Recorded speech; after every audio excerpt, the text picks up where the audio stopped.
I'm Layla Saad, and my life is driven by one burning question. How can I become a good ancestor? How can I create a legacy of healing and liberation for those who are here in this lifetime and those who will come after I'm gone? In my pursuit to answer this question, I'm interviewing changemakers and culture shapers who are also exploring that question for themselves in the way that they live and lead their life. It's my intention that these conversations will help you find your own answers to that question too. Welcome to Good Ancestor Podcast. Rebecca Walker is a best-selling author, editor, and cultural critic who has contributed to the global conversation about race, gender, culture, and power for over 2 decades. She's also the co-founder of the Third Wave Fund, an organization that supports women and transgender youth working for social justice. Lily Diamond is a writer, educator, and advocate working to democratize wellness through storytelling, accessible practices for inner and outer nourishment, and revolutionary acts of self-care in relationship to our earth and human communities. Together, they are the co-authors of the 2020 book, What's Your Story? A Journal for Everyday Evolution. The journal consists of more than 150 transformational questions for personal and collective change. In this conversation, I speak with Rebecca and Lily about their personal journeys, their journeys together, and this powerful body of work that they have gifted to the world. Hello, everybody, and welcome back to Good Ancestor Podcast. I'm your host, Layla Saad, and today I'm in conversation with 2 incredible human beings who are the authors, the co-authors of this book, What's Your Story? I'm speaking today with Rebecca Walker and Lily Diamond. Welcome to the show, Rebecca and Lily. Thank you so much. We're thrilled to be here. I'm thrilled to be in conversation with you. And it's been a while since I've done a show where I had 2 guests. And honestly, they're usually my favorite. There's a lot of rich energy, especially between 2 people who have been in relationship with each other for some time and who work together on their soul work. And I know that this is going to be a very, very rich conversation. So thank you for being here. It's such a joy. Yes, we're thrilled. We're going to start with our very first question that we ask every single guest, and it's up to you, whoever wants to answer the question first. Who are some of the ancestors, living or transitioned, familial or societal, who have influenced you on your journey? Lily, you start. I knew that was going to happen. But I always want to make sure that, that's what's desired. I was thinking, I'm a regular listener of the podcast, and so this question I've been sitting with this question for the past few days, just thinking about it. And my mother passed away almost 13 years ago, and so that's, of course, well, maybe not of course, but for me, certainly. Feeling her presence as an ancestor in my life and the many, many ways that she guided me when she was here through my young adulthood and informed my relationship both to the human world, but also to the natural world and to the earth. Really spending time reflecting on the ways that my life has been a continued expression of the many seeds of experience and wisdom that she planted while she was here. She was an herbalist and an aromatherapist and someone who she was a writer, spent a lot of time in deep work around understanding her relationship to the earth, to the natural world. And I think often as I move through my life, how things would look to her now, what conversations would sound like with her now. And so much of that also informs, I think, the next sort of layer that came up for me around the ancestors that I, seek wisdom from and sit with, which of course goes beyond, extends into that maternal lineage that came from her, which is a Jewish ancestry, an Ashkenazi Jewish ancestry, and really looking into how my maternal ancestors worked with plants in the lands where they lived, and worked with, worked with that earth and that land in a sort of Eastern Europe, and then understanding what that means for me to now live I'm on occupied Native Hawaiian or Kanaka Maoli land on Maui. This is where I grew up, and I've lived in many other places around the world, but I am deeply grateful to be back in the place where I grew up. And I think a lot about the ancestors that occupy this land, that feel incredibly alive and vital and vibrant in this place, in this space,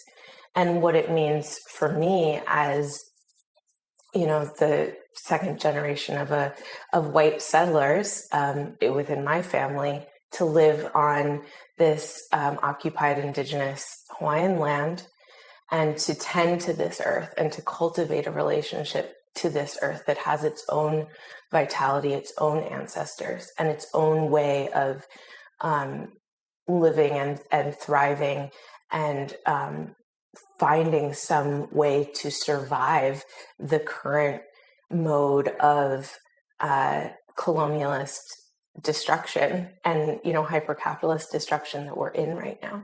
So I think about those ancestors as well, and what my role is in honoring their work and their living work.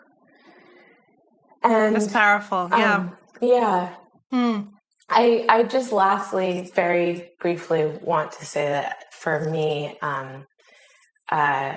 Rebecca has been an extraordinary living ancestor and mentor and guide and teacher for me in my work as I think about what it means to become a good ancestor, and our work together, which we'll be exploring. So I won't even say that much now, but I'm so grateful to be in this conversation sitting with both of you and with somebody who is, a truly living good ancestor for me. So thank you, Rebecca. Well, honey. I love that. Anytime. That was beautiful. Thank you. There are so many ancestors to be grateful for. It's hard to narrow it down. I think I feel so grateful to have been fed by so many,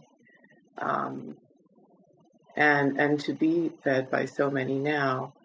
I think that it's most appropriate to begin with my grandmother, both of my grandmothers, my mother's mother, Minnie Lou Grant Walker, who was, a leader in her community, who always, even though she was a sharecropper and then a domestic, who took care of white children more than she was able to take care of her own often, was known for planting flowers wherever she went, was respected as a clear-thinking, soulful,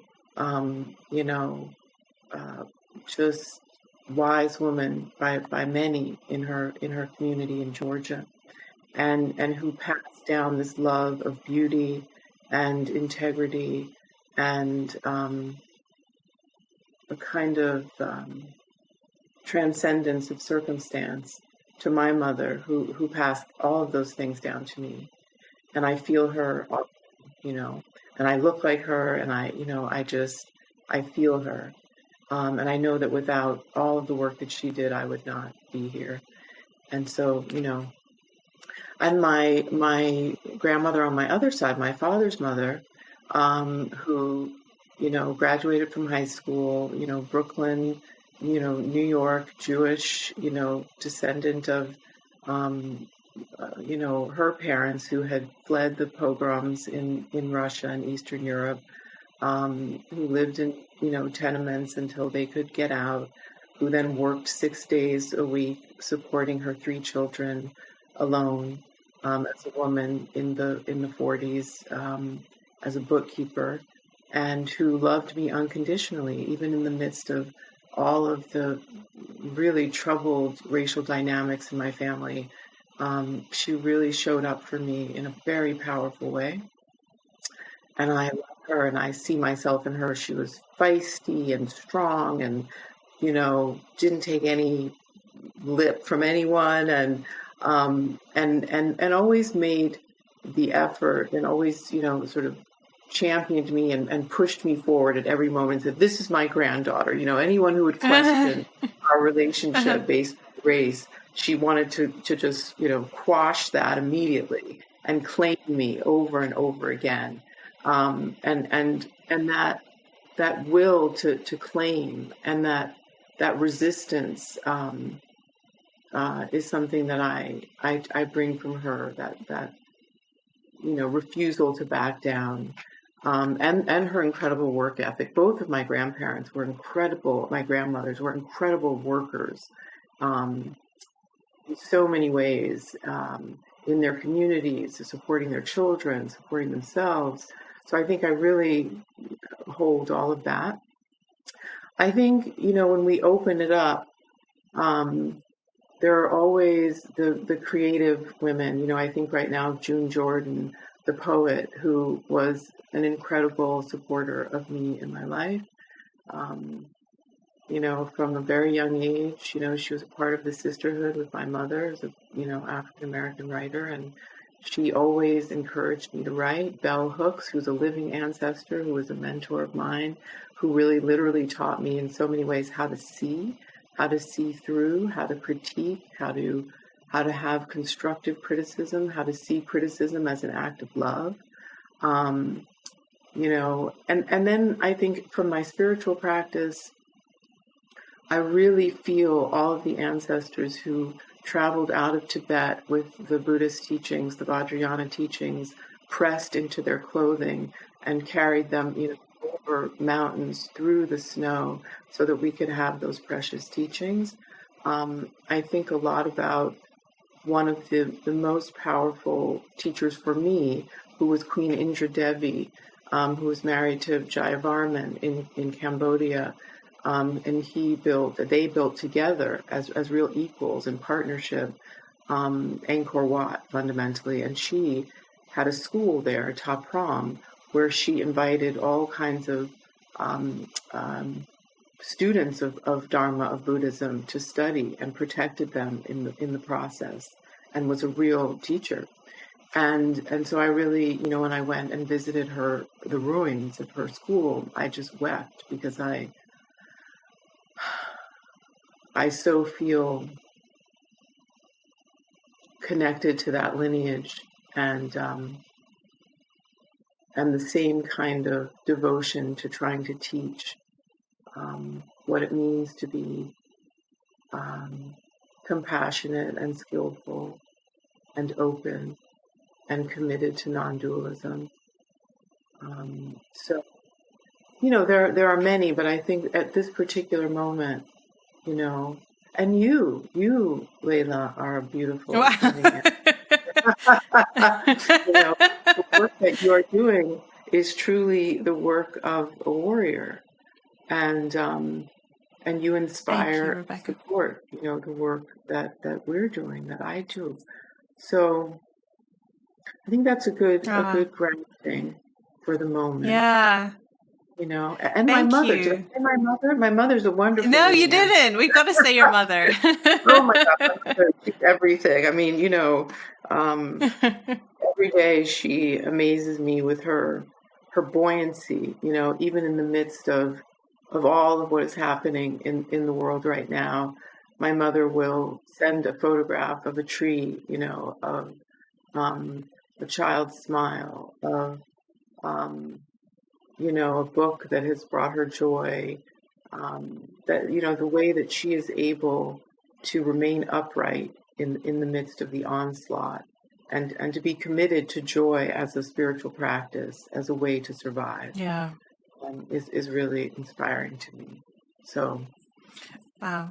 My mom. I love, yes, to your mom.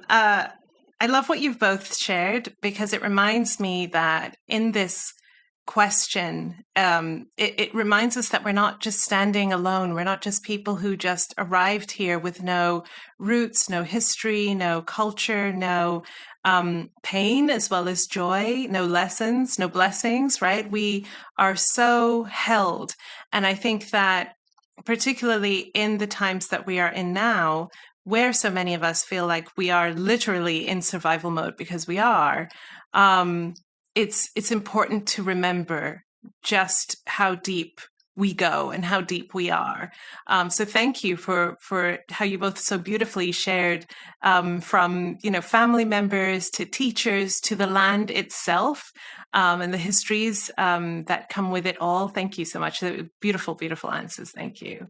I want to talk about, so you, in the intro, I will have shared about, just sort of the official bios, right? The information about you both. But I would love to hear about your separate journeys and how they came to intersect. And I'm particularly interested in how both your personal journeys as Lily and Rebecca met, but also the work that you do, and how it just seems to be that you've been able to do this work, the What's Your Story work, and the work that you do with such beauty and such rigor, which is hard to do when it's with another person. So there must be a lot that's in common there, and almost like a sort of like a soul that I knew before in another lifetime kind of thing. But I would love to hear it from your perspectives. Yeah, I'm happy to start and just give a bit of background, and then Rebecca can continue on from her side. I met Rebecca in 2009, and I was living here on Maui, and I was at a sort of pivotal juncture in my life where I was ready to transition out of a quite long period of study and teaching in yoga and meditation, and I had decided that I was going to take 3 months off, and it was also I was coming out of a deep moment of grief in my life. My mother had passed away. I had come out of a very intense romantic relationship that I sort of thought was going to be the romantic relationship of my life, that was also tied up in my identity around teaching and the kind of spiritual studentship that I was engaged in at the time, and everything had sort of fallen apart. My family felt like it was falling apart because my mother had died, and also the kind of fabric of how I knew the world, because my mother was such an incredible healer and such an amazing sort of like pillar of health, both for our family but also in our community. And her becoming very sick, she had endometrial cancer that was diagnosed very late stage. And had already spread into her lymph system. It really shook up everything that I thought I knew about, like how the stories that I held around who am I? What is the right way to live? What is the right way to be? What is the right way to take care of myself? What is the right way to view the world around me? And in the collapse of all of that, I realized that I no longer felt comfortable sort of espousing a lot of the beliefs that I thought I held. And that I thought were absolutely true for me. And I realized I needed to take a step back from holding this role, both for myself and in the community of students that I had created around me. And I took this time off, and I knew I wanted to go back to the one thing that had always been central for me, which was writing. And I got an email from the Yale Alumni Club on Maui about Rebecca's masterclass, The Art of Memoir. And it turned out it was starting the day after that was like my last day of teaching for this 3-month period. Yeah. And I just went, and the email, it also said, like at that juncture, I wasn't familiar with Rebecca's work, and it said, that her work focused on questions of race and gender and identity and sexuality. And immediately I was like, I'm interested in all of those things. Yes. Like those are the things that I want to be talking about and that I spend my time thinking about. And so, I emailed her. Oh, I forgot the classic, like, whatever, but this club, the Yale Club, they hadn't BCC'd anyone on the email. And so everyone's email addresses were just there. And I emailed Rebecca, and I always say now, like, I emailed Rebecca, and then after I hit send, I Googled her. And as soon as I Googled her, I was like, oh my God, what did I just do? Like, I was like, I cannot believe that I just sent this. I mean, there was nothing wrong with the email. It was very respectful, but it was not. I just, and still to this day, I think there's something actually that I'm glad I sent that email. Yes. Obviously. Yes. But do you think you would have sent it if you had Googled her before sending it? Do you think you would? No. Right. Or I would have spent like days thinking about it and composing it, because I would have been like, oh, it could only be like 3 sentences, and each one has to be the absolute like perfect distillation of everything that I want to say, and who am I to email this person, and now I know that this is incredibly unusual, but Rebecca herself like wrote back to me within 5 minutes. And in my email, I had said to her, I'm really interested. I also went to Yale. So I realized that was not evident, but I guess maybe in the alumni thing, but we both went to Yale at different times. And so I just said, I'm from class of 05, and I am really interested in this course, and I would love to know more about your work. And she wrote back with the best possible response, which was like, read one of my books.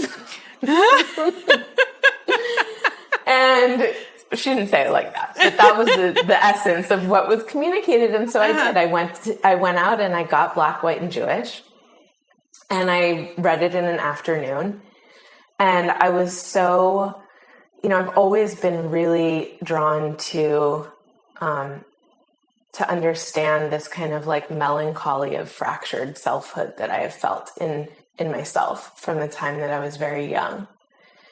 And I think there was something in Black, White, and Jewish that I was just like, I mean, obviously I don't have any valence to understand what it's like to be in a Black body, but to be living in a place where, the way that I look immediately reads as a whole number of things around my identity, which of course is true for all of us. And in Hawaii, whiteness is, unique in the way that it communicates itself.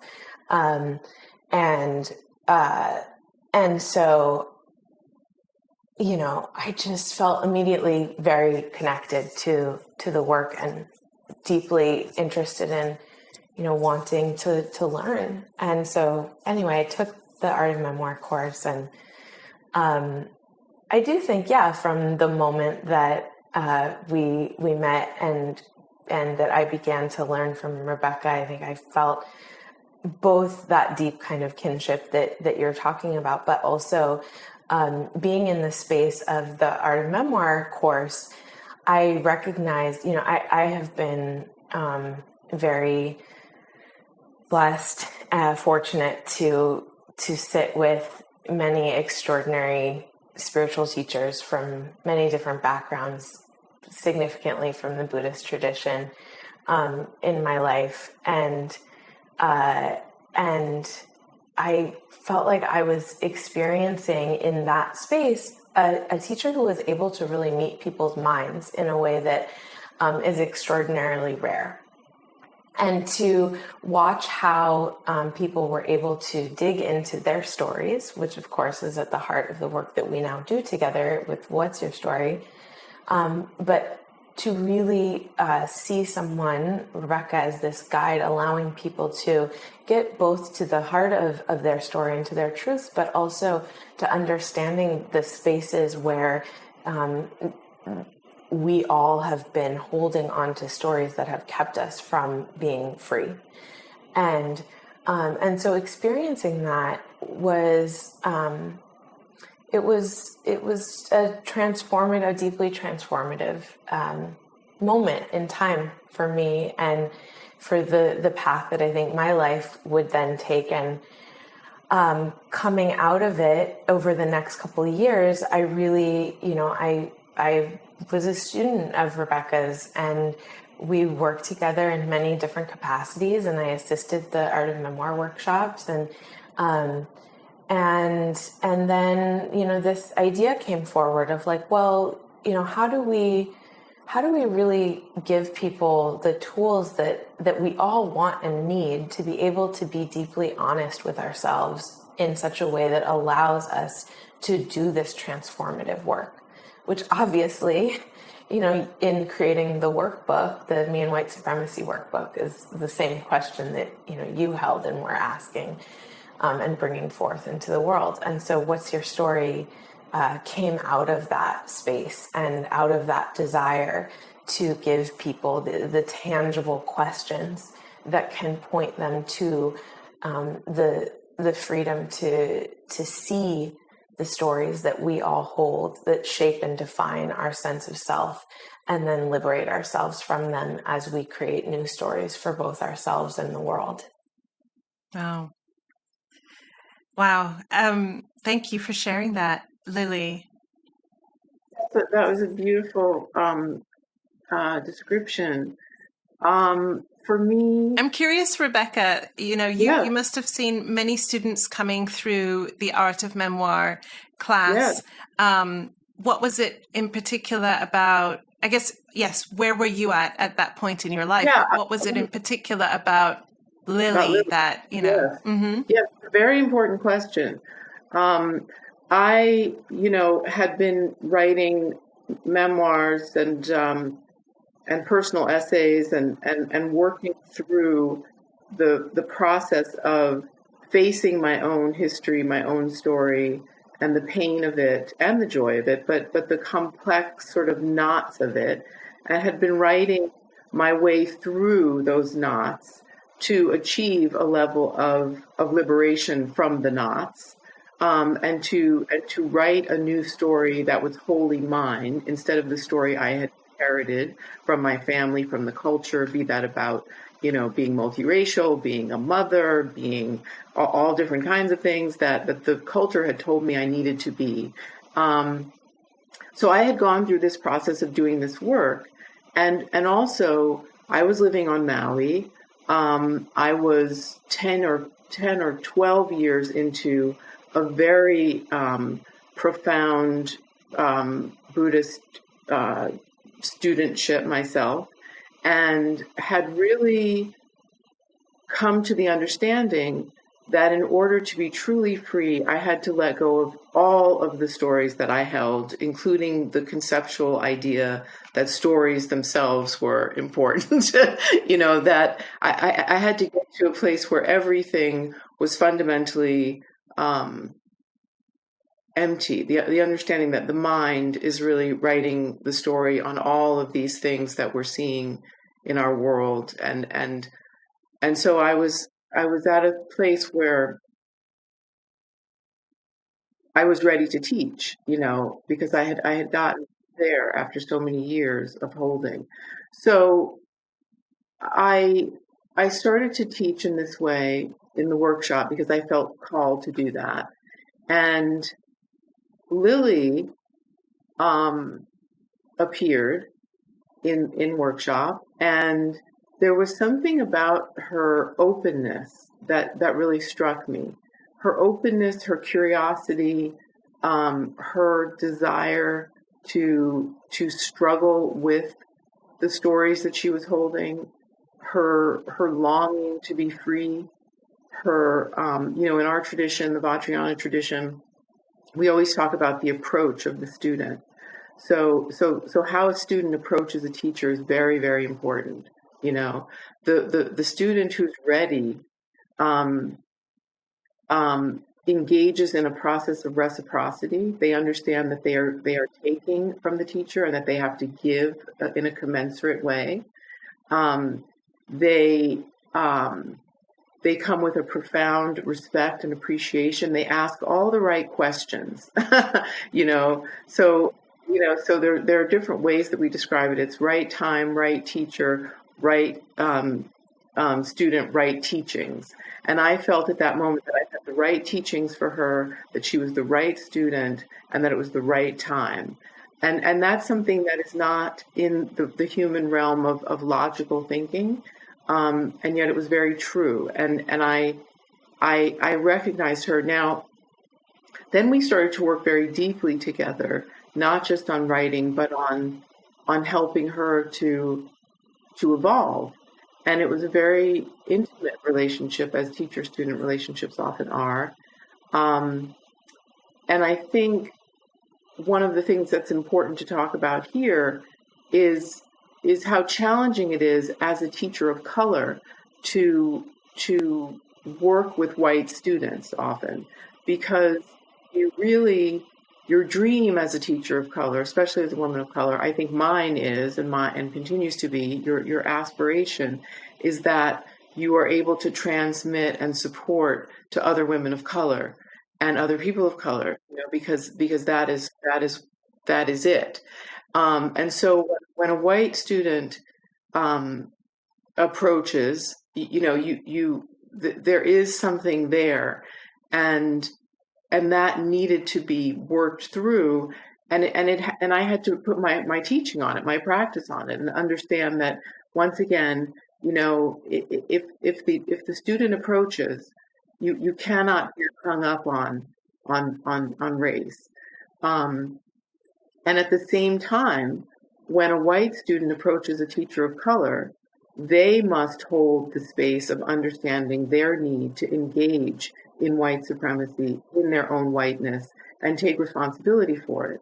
And I think that was one of the things that allowed me fundamentally to move into such deep relationship with Lily, because I felt that she was ready to do that work as well.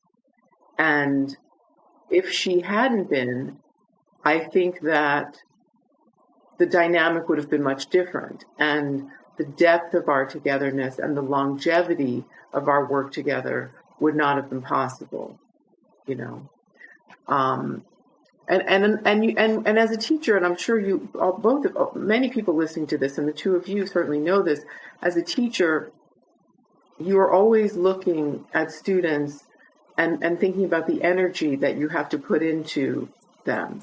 And you want to make sure that you are choosing students who are going to take what you give and then spread it into the world in the most powerful way possible. So you don't want to teach a student necessarily who doesn't have the capacity to take the teachings wide and apply them in a meaningful way, because your energy is finite in this world. So you have to be very, very careful. That's the teaching for teachers. And my sense of Lily right away was that she was going to use whatever it was that I gave her to serve people beyond herself, whether it was the earth, whether it was an understanding of sovereignty on the island and beyond. And so, all of that together facilitated, from my perspective, from where I was sitting, our relationship. And I'm happy to say that my assessment was correct, because often you in the middle of it, you hope that your assessment is correct, but you're not 100% sure. But Lily has continued to do the work of understanding what whiteness is, and privilege, and white supremacy, and in all of its guises, and to be a real living ancestor herself. She has really aspired and manifested very important work in the face of the resistance that so many white people get when they do that. And so I feel very, very good about the decision that we made together, and specifically the decision that I made. I feel that my energy was well spent. So, and she's given me a tremendous amount. So that's, again, the reciprocity, which is so important to the teacher relationship. I love that you've shared this, Rebecca. Thank you so much for really going there and sharing the many nuances, because, you're speaking about the kind of the soul-to-soul connection, right? As well as your own inner sense of intuition, inner knowing that this is someone who, it's not just going to be a one-time encounter. There's something deeper here. And at the same time, very, very conscious and aware of the tension of the power that race and race privilege plays in that beautiful encounter together. And I think that's so important for us to name, because while we may be speaking here about the relationship between a teacher and a student, the same is true between the relationship between a parent and a child, a partner to partner, friend to friend, whatever it is, people that we care about, where race is there and love is also there at the same time, and that both are there, and that it's about really moving at the speed of trust, knowing that it's from both sides. There has to be a movement together, and and to a certain extent. And I love that you said, Rebecca, I'm glad that my assessment was correct, right? Because you didn't know how it's going to turn out. You hope, you see, you're making some assessments based on what you see and what you feel inside, but really it is up to Lily, and it is up to people who have white privilege to really hold that and say, I am actually going to do the work, and I'm going to stay in the work, and that's what it requires. So I love that you've spoken about this, because I think it adds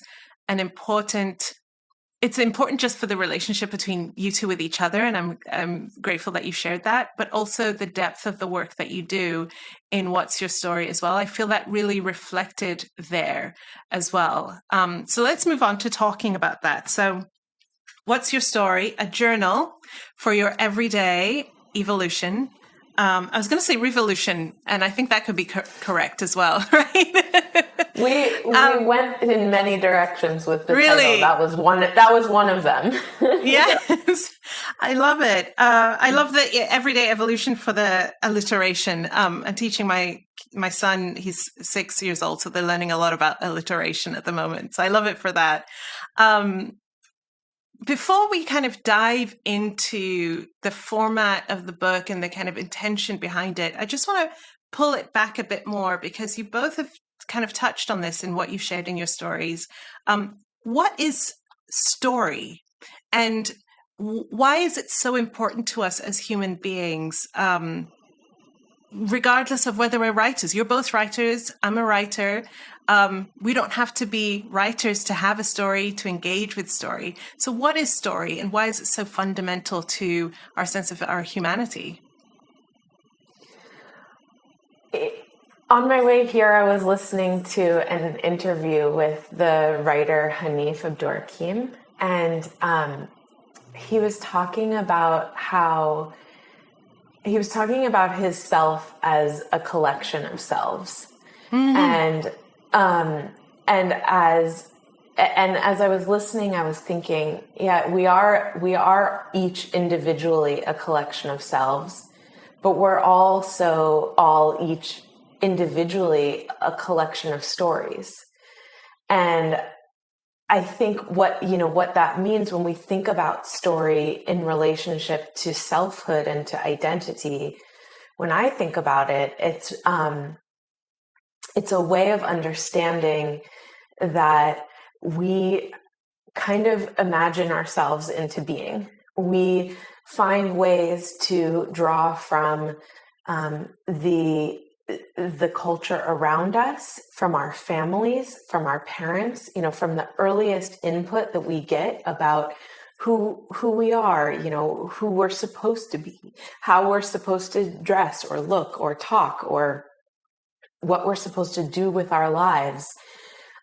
We stitch all of this input together to create a sort of fabric of the narrative of who we are, of who I am as Lily. I'm somebody who lives on Maui. I have this, this melancholy that I talked about earlier, or, I'm a white settler on occupied Native Hawaiian land. I am somebody who, is well educated, or I'm a writer, or whatever it may be that contributes to this story of self that we then begin to live out. And what happens often for me, and I think that we want to share with the work of What's Your Story, is that those stories can become fixed. And rather than understanding the fluidity of collective selves and collective stories that we have the capacity to share and to occupy within the span of a single day, we start to get fixed within the rigidity of, no, this is who I am. This is the singular story that I occupy, and this is what defines me.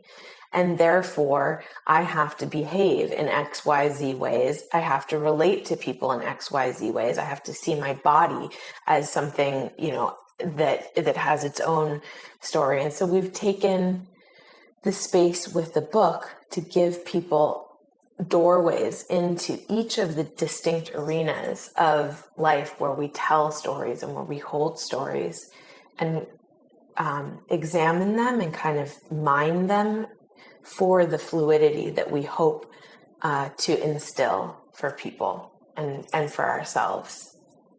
Yes. Wow. Yes. Wow.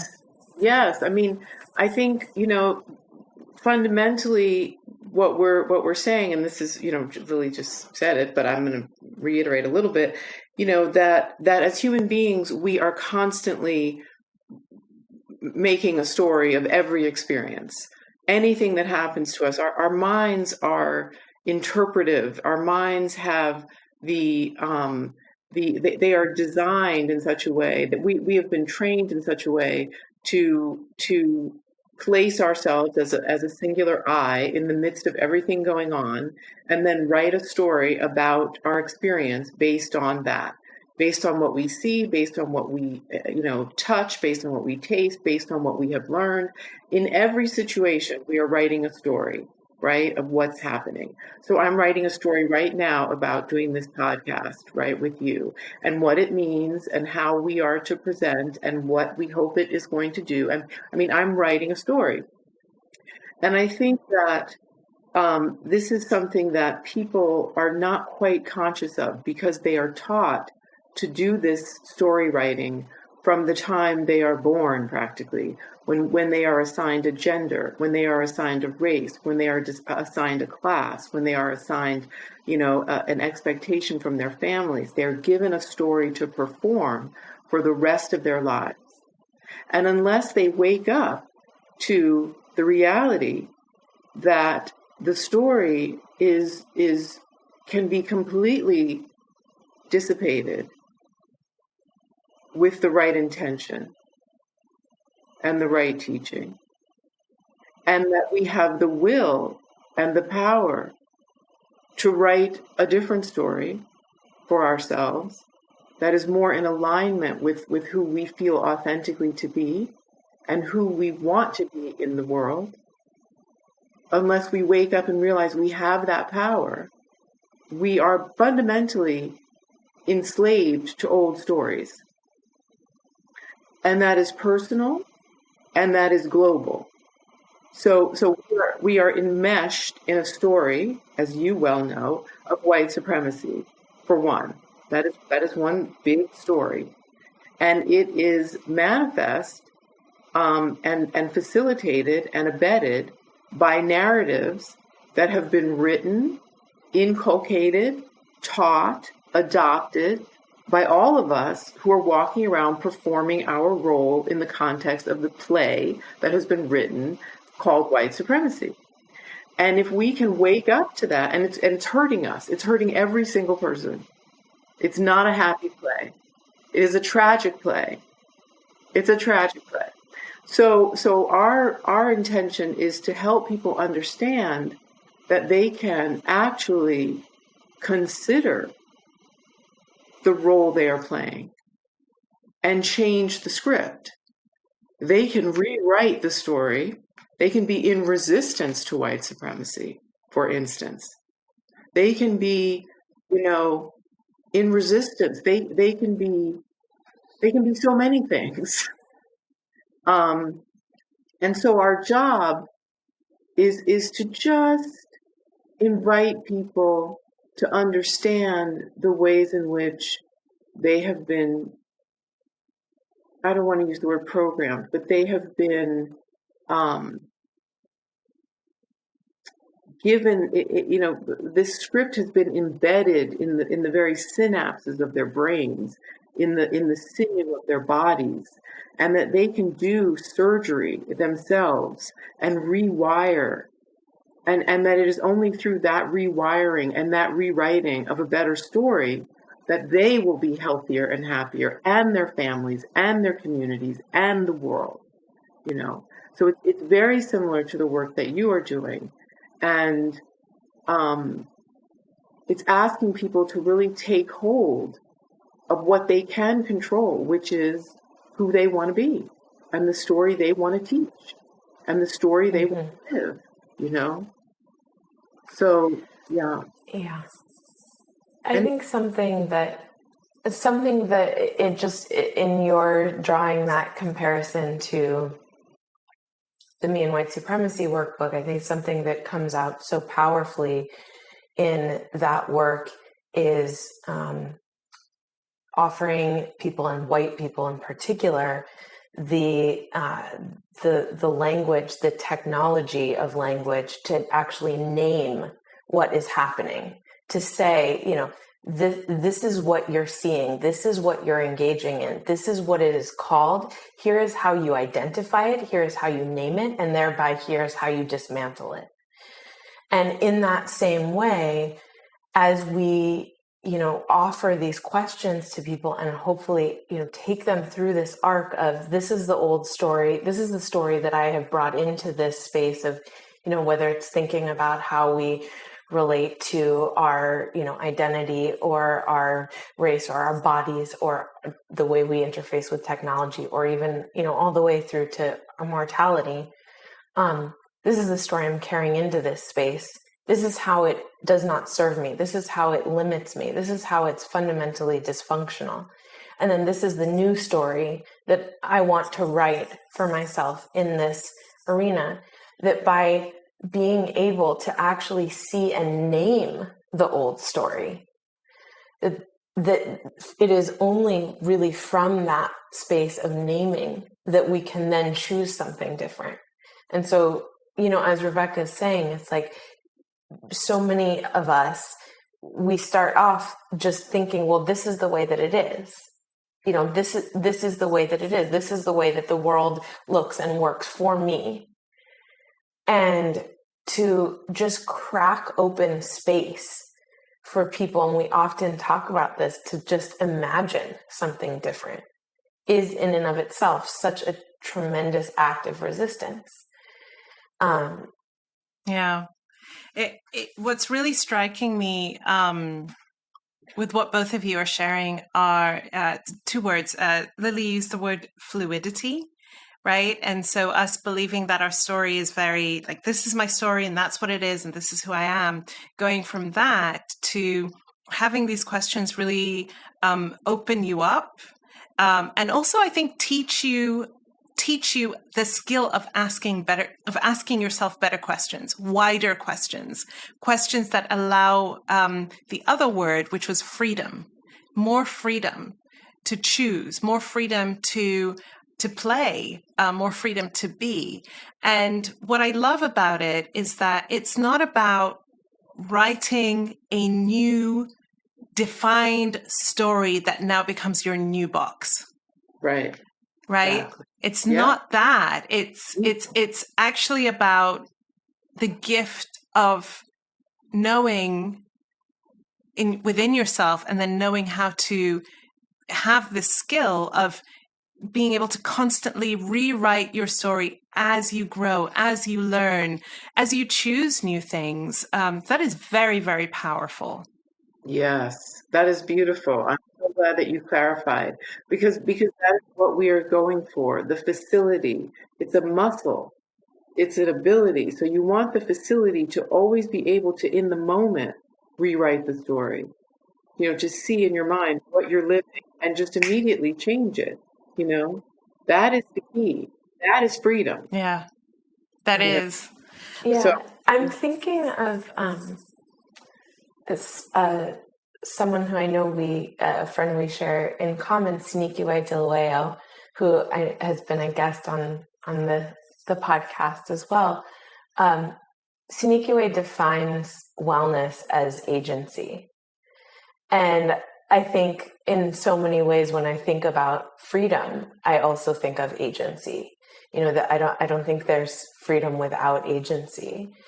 And so when I think about that fluidity and building that muscle, having the understanding that we have to move out of a kind of nihilism and a sense of defeatedness, which is what white supremacy and what heteropatriarchal culture wants us to believe, that we do not have control, we do not have the ability to choose something different. To move out of that and to say, no, I have agency to write a new story, because I don't want to live in a world where there is horrific, unjust inequity. I'm going to write a new story that dismantles this old paradigm. But it takes a willingness to for those who have the privilege to do so, to choose to use their agency in that way, and to create space for those who do not have that privilege to then have the agency themselves. That's right. That's right. What's Your Story is, so I always say, Me and White Supremacy is not a book that you read, it's a book that you do. What's Your Story is not a book that you read, it's a book that you do. It is specifically a journaling book. It is this, in the same way that I sort of see the Me and White Supremacy workbook, like it's your thing, it's your sacred book that you sit down with, and you put pen to paper on, and you do the work of really examining your stories, your beliefs, your memories, your choices. And it's also beautifully laid out. I love that you've done it this way. It's beautifully laid out where it takes you through the course of a single day, while also facilitating an examination of some major areas of our lives.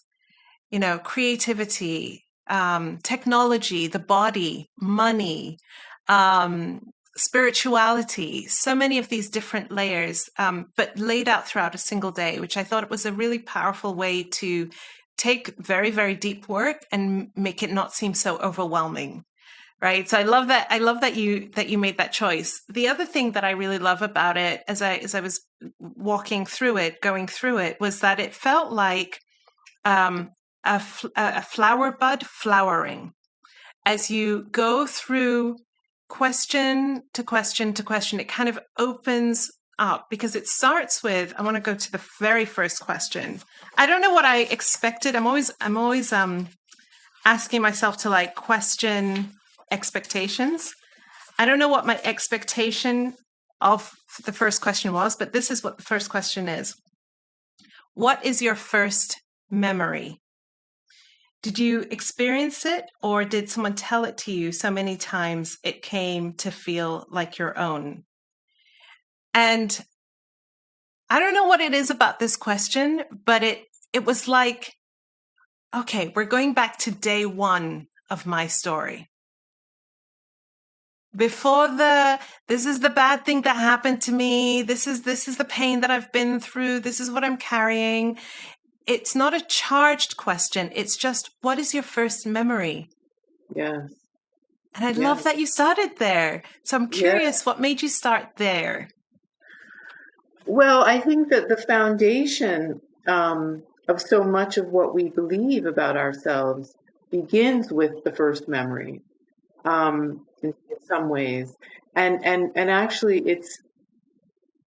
it's important in the process that we're inviting to begin to understand the difference between your own lived experience and what you have been told is your experience.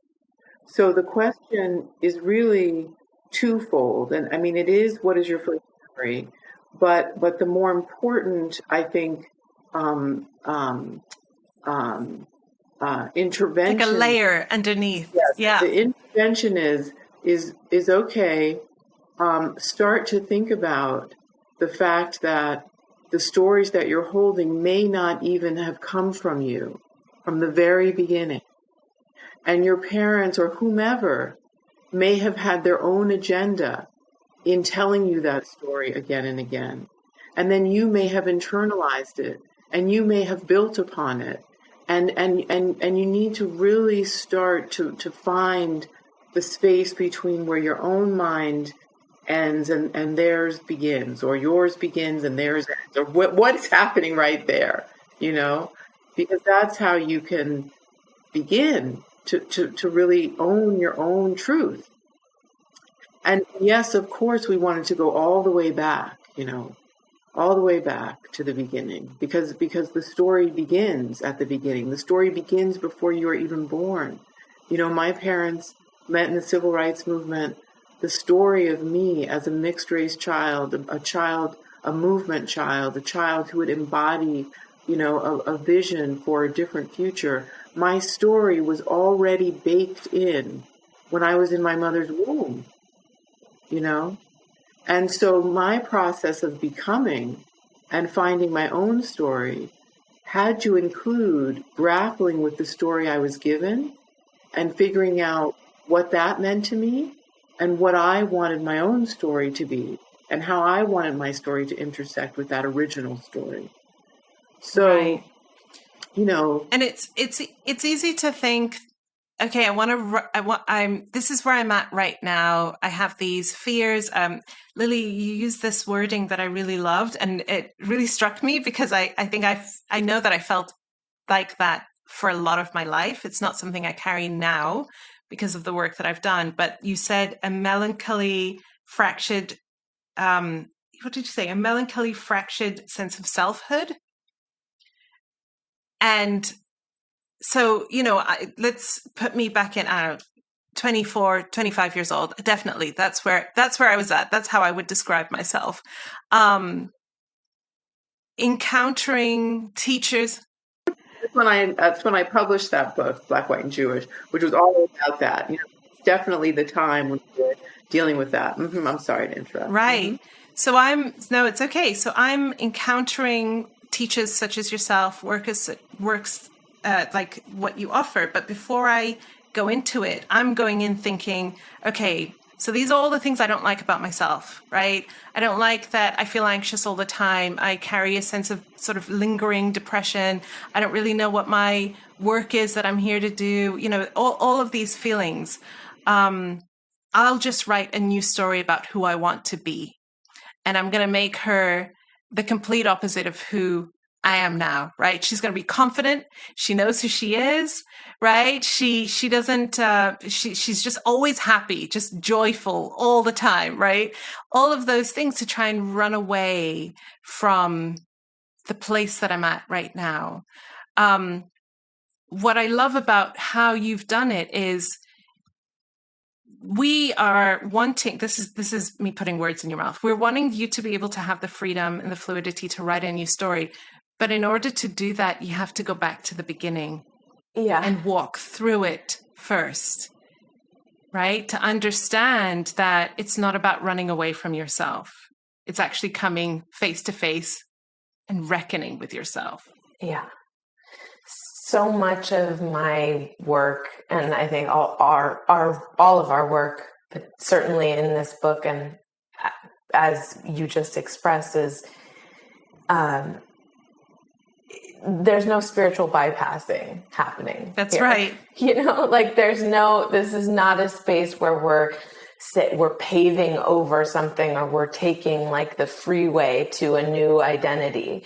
This is saying, no, how do we really, really get to the core of what it means to be free, and to be able to rewrite our sense of ourselves and the world that we see around us, in such a way that takes into account all of the loss that we've experienced, all of the grief, all of those, fractured selves that we may have carried for many, many years, all of the stories that have been poured into us that we no longer want to carry, that we, must liberate ourselves from.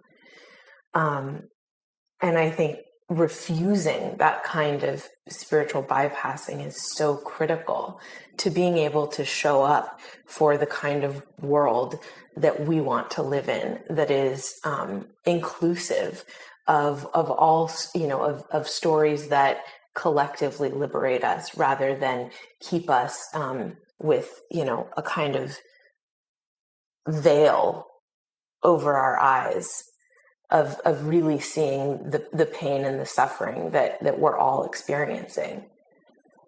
Yes. I think it's extremely important for oppressed peoples, for people who have been victimized in many different ways, in any way. I mean, and we all have been, to really get clear about what has happened to us and what has been done to us.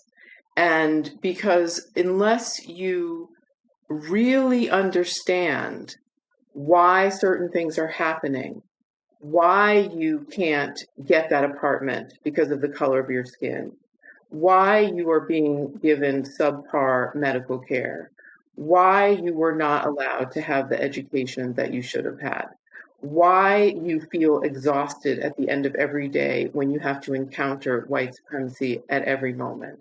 Why, unless you understand, why and how you were wounded, and how this systemic situation has created the injury that you are carrying, you blame yourself.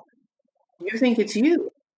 You actually walk around. And so people are walking around thinking that there is something wrong with them, when in fact, the entire thing that we are in right now is designed to kill them, basically, and to dehumanize all of us. And we think we did it. So in terms of this facing of your story, it's about also facing that you have been injured. And so when you are able to articulate that and understand the mechanism that injured you, your story changes instantly. You go from being someone who doesn't understand why you are this way and thinking that you're a failure, to understanding that something has actually been done to you to put you in this position. And if that is true, then someone else needs to be accountable. And that it is not about you absorbing, I always tell my son, and I know this is a little profane, but people want to throw their shit at you. They want to throw their, and you must throw it back to them. You cannot carry around people's garbage. Right. That is not your job. You are not a trash receptacle. They have their ideas. They throw them at you. They want you to take that story on. Your job, throw it back at them. It's not you, it's them. And I think that intervention for people who have struggled for so long to wake up to that. We've known it, but we often forget, and we think it's us. And that is part of what we want to do, is restore a sense of wholeness by helping people to recognize that the stories that they're carrying are not the ones that they have written, but that are stories that are designed fundamentally to disable them to disable their imagination, to disable their sense of power, to disable their more profound, self-determining narratives. Yeah, and to do so in order to uphold the dominant hegemonic white supremacist narrative, like at the specific cost of keeping that narrative as the primary story. Yeah. Or it's some other narrative, or it's like the narcissist who wants to keep their power. I mean, it's everything, it's, which we could say is embedded in all of the things that we're talking about, but it's every injury, it's every dynamic in which some schism in the mental psychic health of another human being is brought to bear on who you are, and the need to understand that has been done to you, that is someone else's story, is the wake up. The book really walks people through their own relationship with themselves, their relationship with other people, and the relationship with the world at large, with the collective.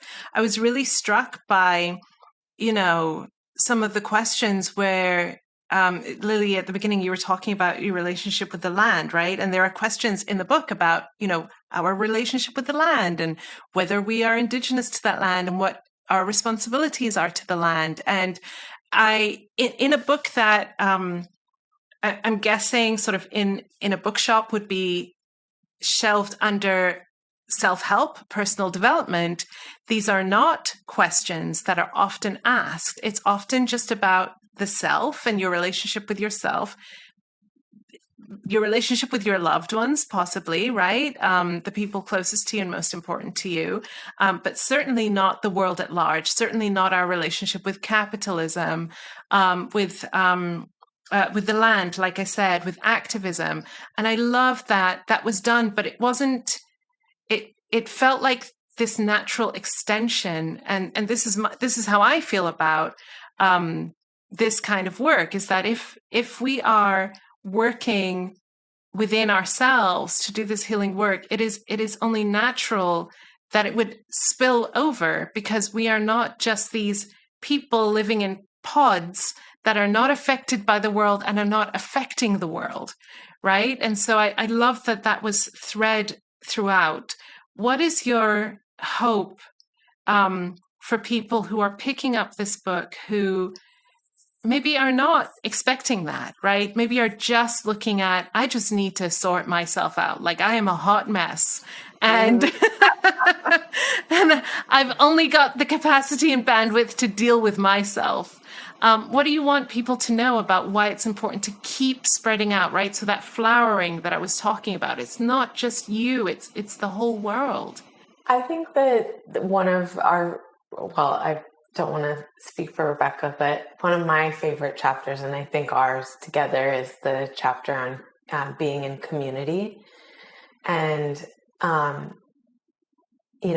that rests at kind of the center of the book, because we have structured it as this natural flow or expression of moving from our own minds and bodies out into the world, and then back into reckoning with our own mortality. But that central point of understanding, okay, I'm part of a community, and being part of a community doesn't just mean that I am, it doesn't just mean my friends or the people that I hang out with.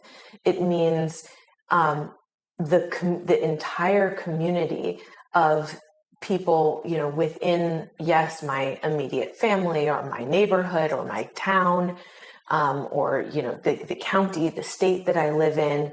But it's, the community of the land that you live on, the health of the sky and the air, the environment, the oxygen that you breathe, the the politics of the place around you that is determining what the roads look like on the street to your house, that allows you to move freely or not within the public spaces that surround you. And then starting to understand how we do not exist alone in any way. Like, there is no way in which we exist alone. Even if we try to separate ourselves and say, okay, I'm going to go and, I need to just be alone with myself and take this book and figure out my life. I'm going to go be in a cabin in the woods and nobody's going to talk to you. Well, you've made a community already. You're now in community with the land where you are, in this cabin by yourself. You're in a community with, whoever built that cabin, whoever has maintained it so that you can go there and have this peaceful retreat. You are in, some kind of relationship with that land there, with the people who came before you, who lived on that land. And I think understanding this degree of interconnectedness helps me to remember that nothing that I do, as you said, there's nothing that I do that is only relevant or related to myself. Every choice that I make connects me to some larger community, earth and human. And so I think, my hope when someone picks this up and they start to see, whoa, this is not what I signed up for, is that it just, again, like, cracks open some space for them, for the question of, yes, well, what does it mean that I am feeling this resistance? That's right. Yeah, resistance was something I wanted to ask about, actually, because there were some questions that I was like, ooh, you know what I mean? Like that initial, like, I don't want to look at that, right? I'm not ready to go there within myself. But those are always the best questions because they have so much gold there. What do you encourage people to do, Rebecca, in those moments of, yeah, I don't want to look at this. I want to go on to the next question that's easier for me to handle. Right. I wanted to just follow up on that first question very briefly, the last question, because I thought it was so it's so beautiful that you've brought this idea of the opening flower into the conversation. And I think that the person who comes in and they're a hot mess and they're like, whoa, how do I deal with it? I think the goal for us is for their flower gradually to open, and for that flower to be witnessed by others as something beautiful and sacred, and something that inspires others to develop themselves into flowers. And that, my favorite part of the book is the end, where we really talk about, I like the end. Yeah, right. So it's, what does it mean to die a good death? Number one. And I think to die a good death, you want to have flowered, you want to have opened, you want to be the kind of embodiment of a kind of beauty that comes from a clarity of purpose, and a real self-awareness of who you are and how you affect others. And that's how you can die a good death. And then, of course, the next part is, now that you have a new story, you must recognize that you can let go of all stories, and that is the true liberation from this. So, I think that for the person who's just a hot mess, and they, just it's like AA. It's just work the steps. It's just go through it and allow yourself to bloom. Which connects to your next question about when you feel those points of resistance. I think that points of resistance are critical. And I think that what happens is we don't have the muscle. We need to develop the muscle and the ability to relax into the moment of difficulty, and to recognize that the moment of difficulty is not going to destroy us. That feelings, thoughts, I often say, to my family here, I am not afraid of any feeling that you have. You can bring me any feeling. You can bring me any thought. I'm not afraid of it. There's no fear. They're going to come. They're going to go.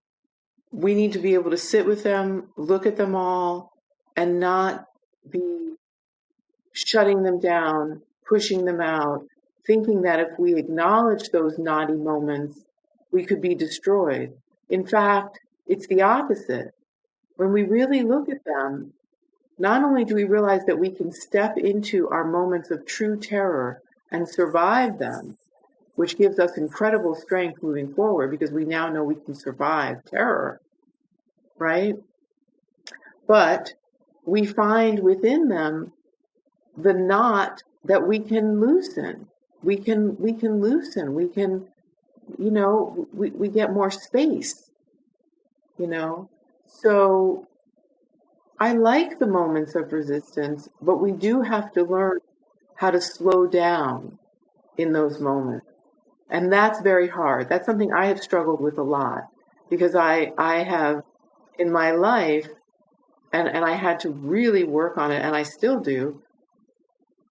I sometimes I don't want to hear, but then I realize, no, I remind myself, no, just calm down and just listen, you'll make it, So that's what I would suggest, those moments of resistance, to approach them fearlessly in a way, gently, and to recognize that they and that they have something to give you. And if that thing is just the knowing that you can survive any terrible, scary feeling, thought, that is enough. That is a huge gift to get to the other side.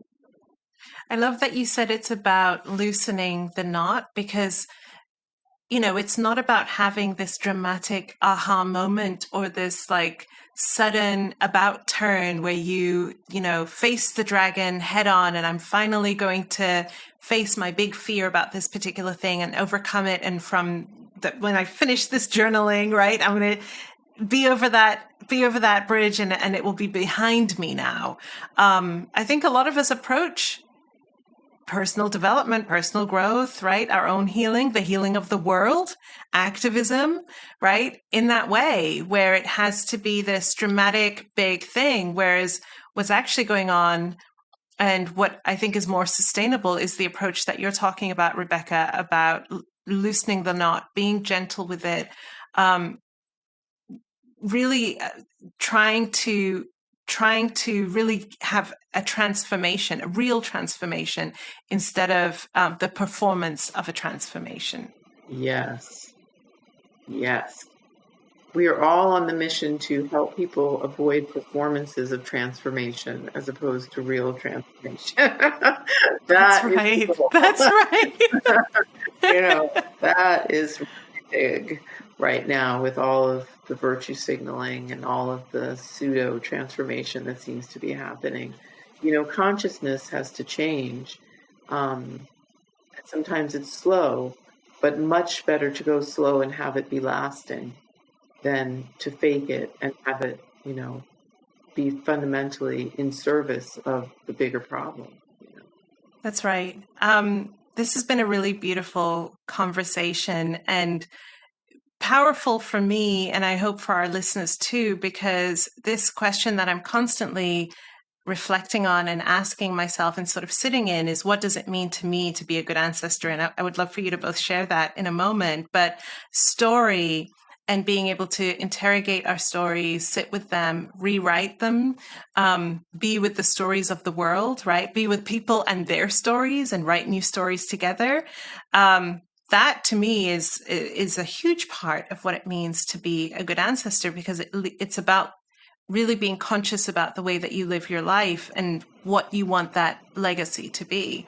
So I just want to say thank you to both of you for this really beautiful conversation and for this incredible work. And I want to encourage our listeners to go pick up What's Your Story?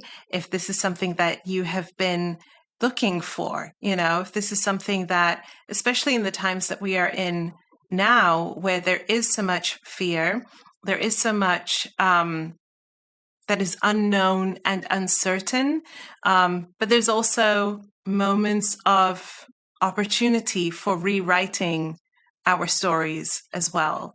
And this book also lives beyond this moment, right? This book isn't just relevant now. It would have been relevant to me 10 years ago, right? Relevant to me 10 years from now. And I think it's just such a beautiful act of service. And I just want to thank you both for it so much. Thank you. Thank you. That's beautiful. Thank you, Layla. So what does it mean to you to be a good ancestor? You know, I had another big shift, a different one from the earlier one I was talking about in my professional life over the past few years, actually. And it came from a deep discomfort, actually, speaking of resistance, a deep resistance and a recognition that, you know, I had created a platform for myself and my work and my writing, and I didn't feel I was using it to express the full depth of the work that I wanted to do in my life, and that felt incredibly uncomfortable. And as I went about the process of revisioning and rewriting the story of what it meant to me to use this space that I had, you know, created, what came to me and what's coming to me now as I think about this question is that, you know, I want to tell stories that help people feel more deeply in such a way that we cannot help but recognize our interconnectedness. Because at the heart of our suffering each individually and the hurt that we each feel individually is the reality that we are all experiencing these same kinds of suffering. We're all experiencing, you know, in different ways, this same reckoning with fractured selfhood and with a need to restore agency and to restore humanity. And so I think for me to be able to tell stories in the work that I do, both in human and you know, earth-centered communities, to instill that deep sense of interconnectedness through the simple recognition that we all feel and hurt in the same ways. That's my hope. Thank you, Lily. You know, I want to leave.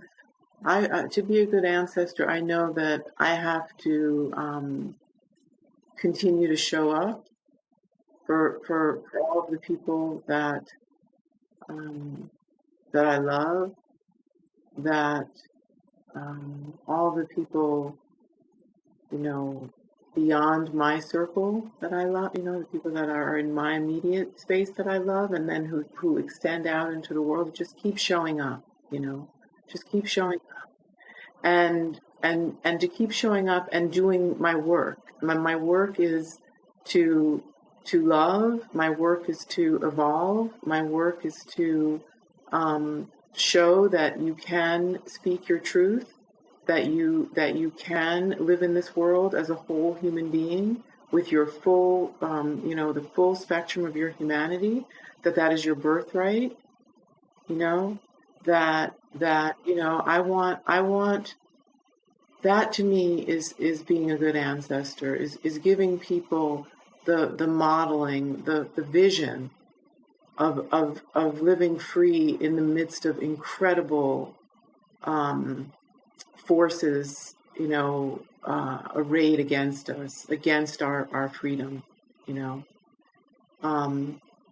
and to never give up, you know, never give up, which is very difficult, you know, but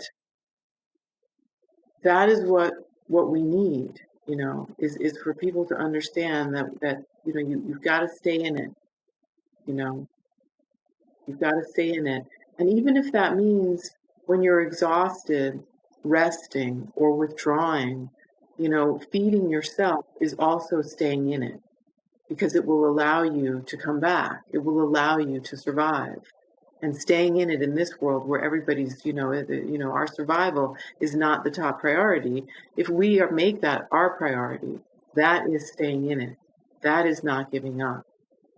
So, and I want to honor my ancestors. I think that is part of being a good ancestor, is understanding that I will be joining a tremendous legacy and group of beings who have given everything. So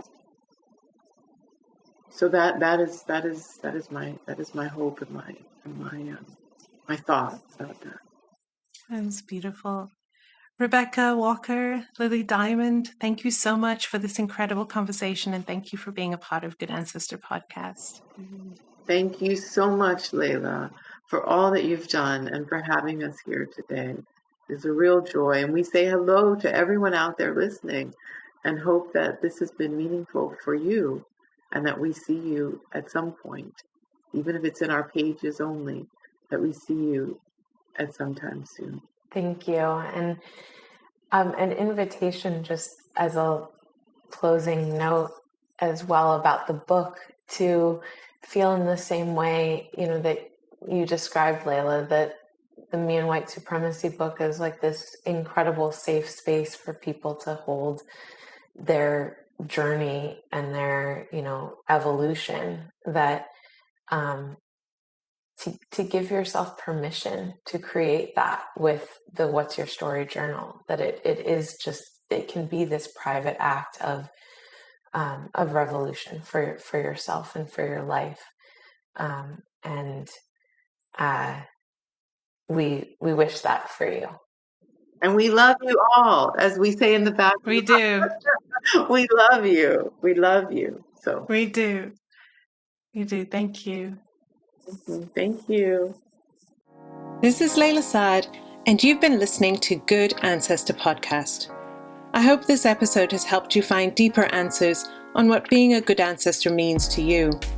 We'd love to have you join the Good Ancestor Podcast family over on Patreon, where subscribers get early access to new episodes, patron-only content and discussions, and special bonuses.